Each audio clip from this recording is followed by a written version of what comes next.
Hey guys, and welcome to episode 132 of Two Girls Talk Transits.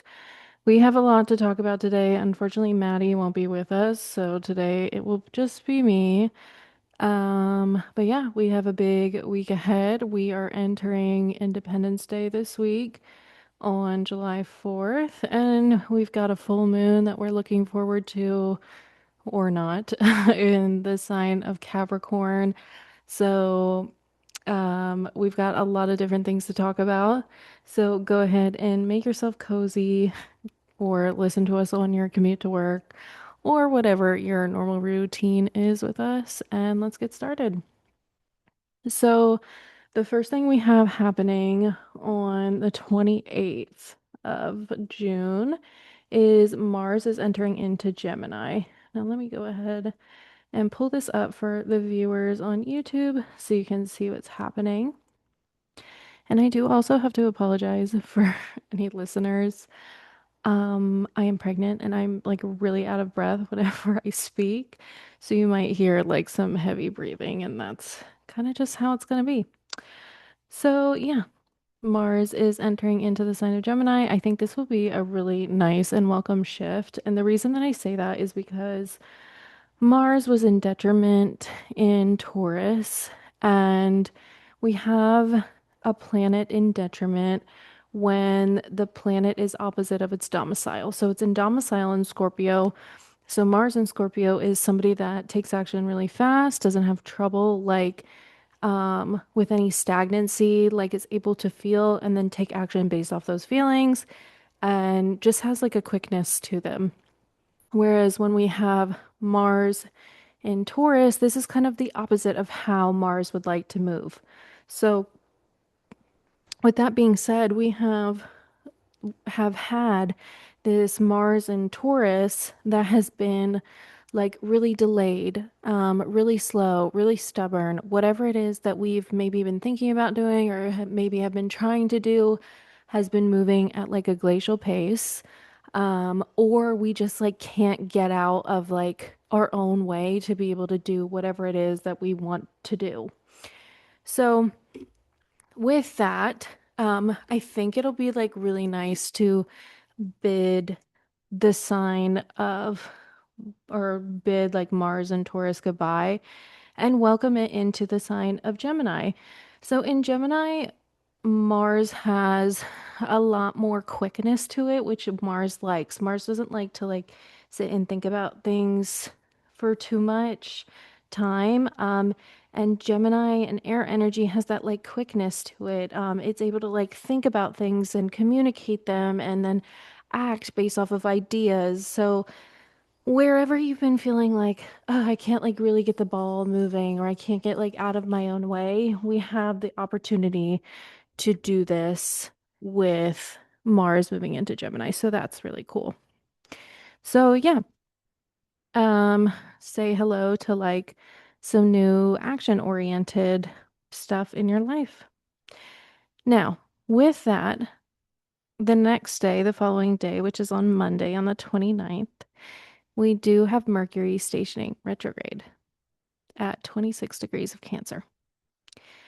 So, Mercury in Cancer is a lot more feelings oriented. We had talked about this, I think, the past two podcasts, as long as Mercury has been in Cancer, but it's very feelings oriented. It doesn't necessarily take facts like it does with Mercury in Gemini and implement them, like implement things based off of facts. It more so is like, well, I feel this way, so that's like kind of how it is, and it's accepting like feelings and emotions as truth. And we all know that that is kind of like a slippery slope. Like we can't always accept our feelings as like 100% accurate. And that's just because we're all human, we all like experience things differently. So, with it stationing retrograde, not only do we have lessons to learn and review for the mercurial ruled houses, Virgo and Gemini, we also have a review of like maybe how we feel about things or how we experience things in the emotional body. So we have like kind of some like multiple things going on at one time, I guess. So yes, you're definitely going to be called to review, like I mentioned, the Virgo and Gemini houses. For me personally, that would be like my finances and my children, as Gemini is my second and Virgo is my fifth. So there might be something coming up with that. And for you, it could look totally different. But I suggest you go ahead and look at whatever Mercury rules in your chart, in your Virgo and Gemini houses, to be able to understand, like, what am I being asked to review during this time. And Mercury will be retrograde until July 24th, and then it'll station direct at 16 degrees. So we actually will not even see Mercury out of Cancer the entire July.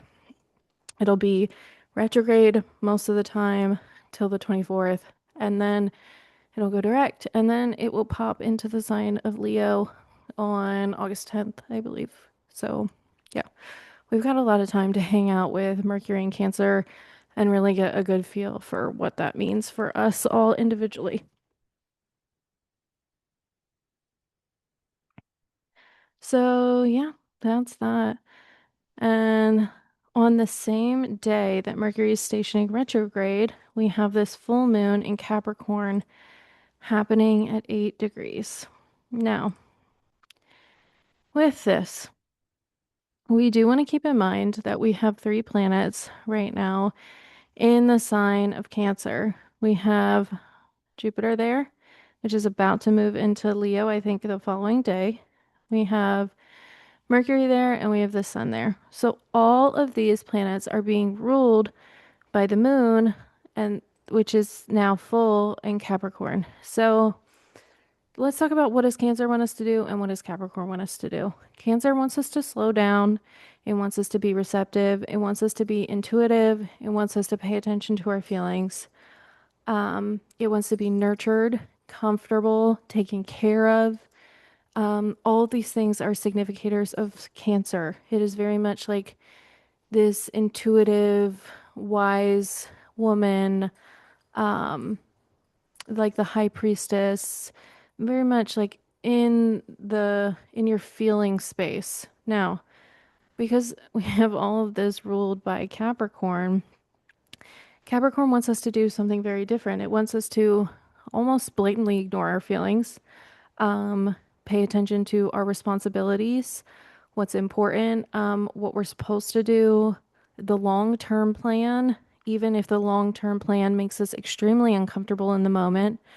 It doesn't necessarily prioritize being nurtured.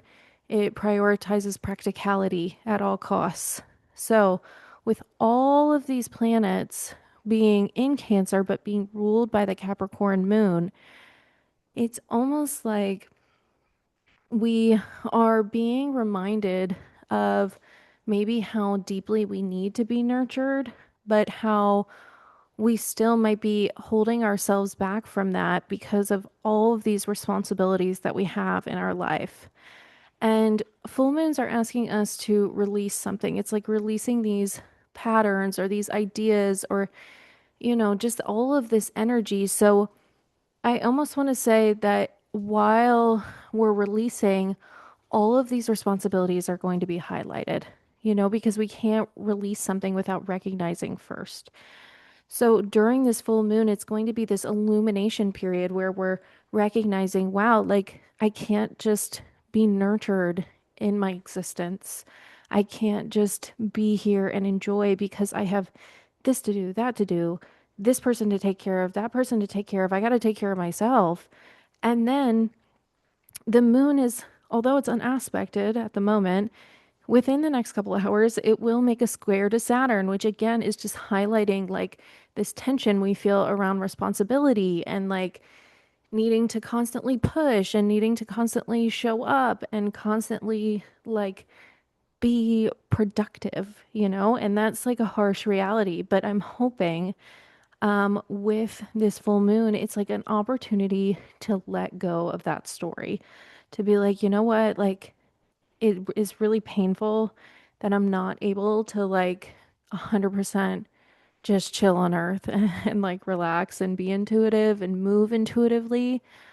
Um, but maybe I'm able in some way to let go of some of that pain and I'm allowed to like step into some of that nurturance in whatever area of my life Cancer is in. So for me, and I'm just pulling me, for example, because it's easy for me to think about my own chart. I'm most familiar with my own chart, obviously. But for me, Cancer is in my third house. So it's like, and then Capricorn's in my ninth house, having my midheaven. So, Capricorn's very much about my career. So it's like feeling like, oh my gosh, I have all these responsibilities around like career and producing and showing up and being this and being that. And then being reminded maybe that, I'm allowed to be like soft in my community or soft, with my siblings, which is very much third house. Or, with my aunts and uncles, which is third house, or grandparents, those areas are being highlighted as like an area where maybe I could take a break and chill and be nurtured and it's okay. Yeah, so I'm hoping with this full moon, while it does bring some of those like highlighting all those ideas that we have around responsibility and everything that's coming up, we do have an opportunity to like release some of that. So yeah, that'll be on Monday. And it's moon day as well. So kind of not like a super fun day for a full moon, I would say, just because like Monday's the start of the week. We don't want like these intense realizations at the like beginning of the week, but it is what it is. So yeah. Now the next day on the following day, on the 30th, which is Tuesday, we have Jupiter popping over into Leo.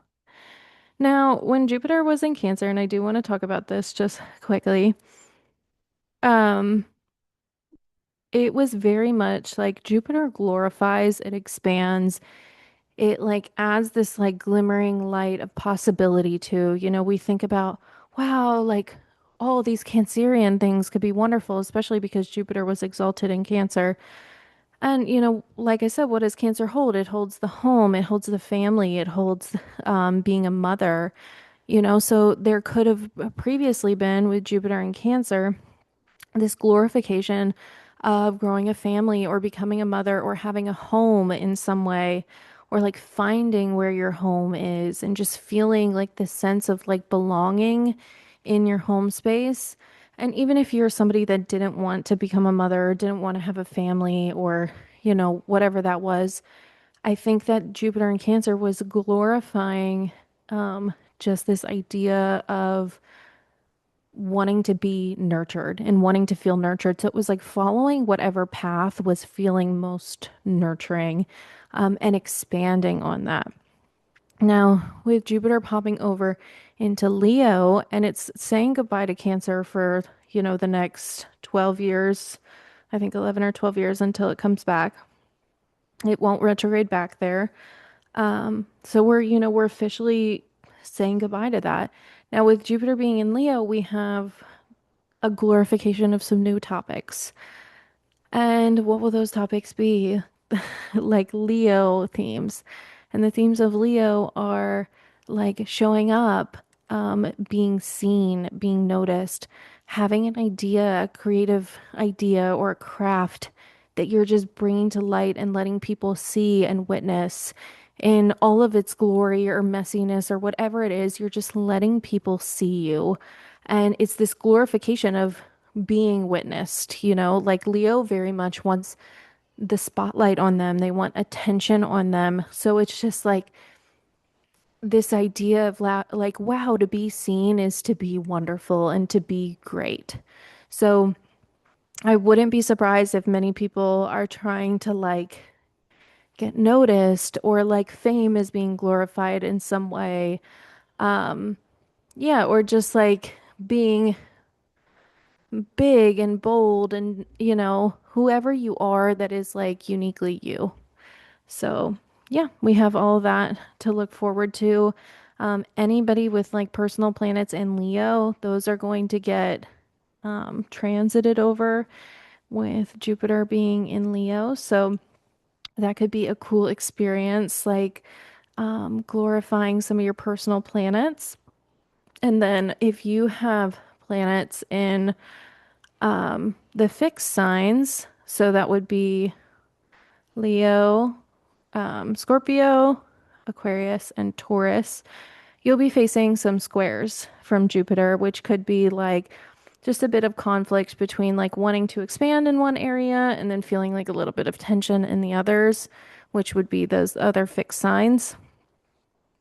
And then if you have any firehouse placements, which would be Sagittarius, Aries, or Leo, like I mentioned, you're going to be having some supportive trines from Jupiter. So things like expanding nicely and positively and, just being able to really enjoy this time.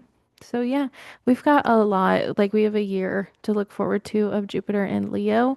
So, there's really kind of a lot of different things that we'll see throughout this transit.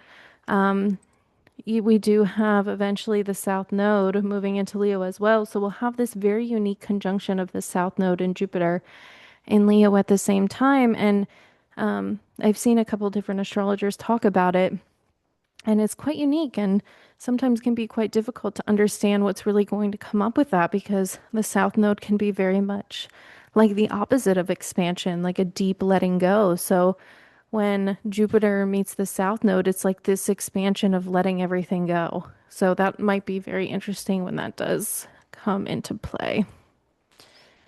Yeah, cool. So that was Tuesday. And then the final thing we have is on July 4th. So just until then, we'll just be experiencing some moon transits. So on Wednesday, we will have the moon moving into Aquarius and conjuncting Pluto, maybe feeling like a bit heavier or more intense that day. Then the moon continues to move through Aquarius until July 4th. The moon will be in Pisces. And that's nice. At least we have that because this day in general is going to be quite interesting because we do have Mars, which is fresh into Gemini, conjuncting Uranus, and then making a sextile to Neptune. Now, there's a couple different things I want to talk about with this. So, first and foremost, Mars, I said we are having a lot different energy, like moving from Taurus into Gemini, we're moving a lot quicker. We're able to take action on things. And not be so like stagnant about it like we were before. But now conjuncting Uranus, there's going to be like some big shift in maybe the way that we do things. And sextiling Neptune is like this cute little supportive aspect where it's like, maybe we're able to dream bigger in some way. We're able to like see how things could be magical or be wonderful. Um, but Mars conjunct Uranus can also have this like negative connotation where it's like perhaps like large, unexpected, volatile change comes into play. Mars is the planet of war, and we just can't ignore that like it has these qualities of like severing, cutting, fighting, arguments.